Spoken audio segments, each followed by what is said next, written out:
So with that, thank you all very much for your time this afternoon.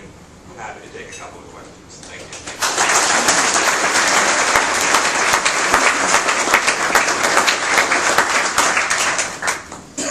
Bob. Sure. Mike, what is your stance on Afghanistan, Iran, your stance for Israel? Yeah, big question. I'll try to take it in two pieces. The United States has a long-standing commitment to lots of our allies, and it says if they come after you, it's like coming after us. And that commitment for decades now, really since 1948, has extended to the state of Israel. And it's a commitment that has benefited us in many ways, but it's had great cost to our country as well. But it's a commitment that's been there, and we need to continue to stand behind that. I'm challenged by Afghanistan only in this sense. I have friends who are there. I've got a fella who's a good buddy of mine who's a brigade commander, and they are in a tweener spot, if you will. The unit has pretty significant restrictions on use of force. They've got pretty significant restrictions on patrolling and what they can and cannot do. And they're frustrated, and I think rightly so. I think there's a solution in Afghanistan that is partly political and partly military. And General Petraeus and General McChrystal have it about right. Let's go get it. Let's get the troops in there. Let's go fight it. Let's get the politics and the military part of that equation correct. And we'll have an outcome that we can all be proud of in Afghanistan.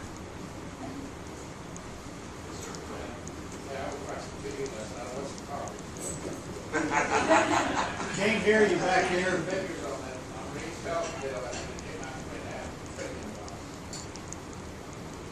Yeah, it's hard to keep up, to be honest with you, with all of the various healthcare bills. I read one of the first House bills. It was only 900 pages. Isn't that an amazing statement? Only 900 pages. Yeah, there's nothing good, or I shouldn't say nothing. There's almost nothing good in any of those pieces of legislation.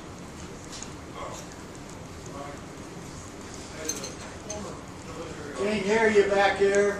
As a former military officer and an attorney, would you comment for a little bit concerning potential trial in New York City of five illegal combatants? I will, Carl. You're testing my ability to be civil, but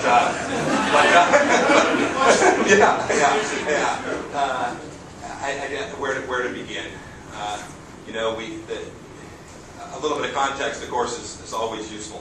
We've got a long history in the United States of military tribunals, and we use them very successfully to try enemy combatants. They've been very effective. They execute justice efficiently, and I use the verb intentionally there, and properly so. There was a solution there.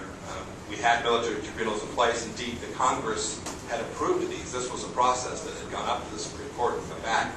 So there was a process that had been approved by our entire federal government. And for some reason Attorney General Holder and President Obama seek to hold a show trial in New York. It's abominable. It's abominable for the people of New York. It's abominable for the people of the United States. It will do a tremendous injustice to our soldiers in the field. I haven't had a chance to check with my friends that are still in the service yet, but imagine now the challenge you have when you have an enemy combatant that you've captured. Is it the Miranda warnings? Or is it an M16 fully cocked and loaded? You see, these are the difficult questions that this presents. There are second-order impacts of making a decision about bringing all the wonderful, glorious complexities of our federal criminal justice system to folks who have committed terror against the United States. And so it's a bad idea in so many ways. Thanks. So it's a hard question, but an easy one. In some ways, too. Yes. My plans on education. As a federal elected official, I think the federal government's role in education is pretty close to nil.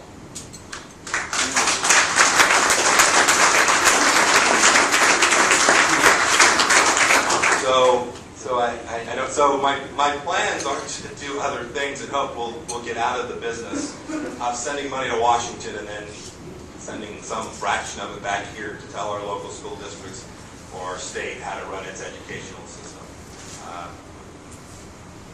I don't get it. It doesn't make any sense to me. I remember trying to figure out how to educate my 19-year-old. It was a full-time gig. And so you move up one level, you move to a school and a principal, and you move up to the next level to a district.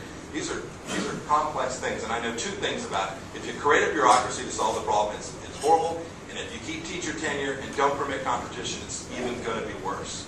And I don't know how the federal government plays a role in that, other than if we could perhaps pass a law that said, thou shalt abolish the KNEA. I don't know.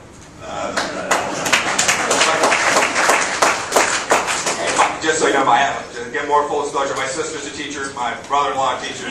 They're fine Americans, but they are, but the system is problematic. There's great teachers. My son went to East High. Great teachers. A wonderful principal out there at East High. If you get to know Kent, he's a great principal, wonderful man. Part of the system is just wonderful. Yeah. The Congress keeps passing more debt on, and the Fed keeps printing more worthless paper, making our economy worse and devaluating the dollar. Can we count on you to somehow get rid of the Fed? Because it's not really federal. The problem you identify is real.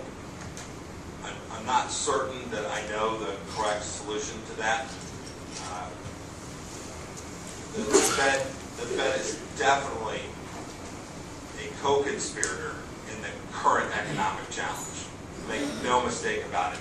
It provided the interest rates and the backdrop against which the housing crisis took place, which precipitated much of the challenge we have today. And the Fed was right in there. I don't think we're anywhere close in a while to having enough votes to make that happen. And I'd hate to go halfway with the Fed. The only thing worse than the Fed that we have today would be one that was even more politicized, even one that had more direct control by our elected leaders.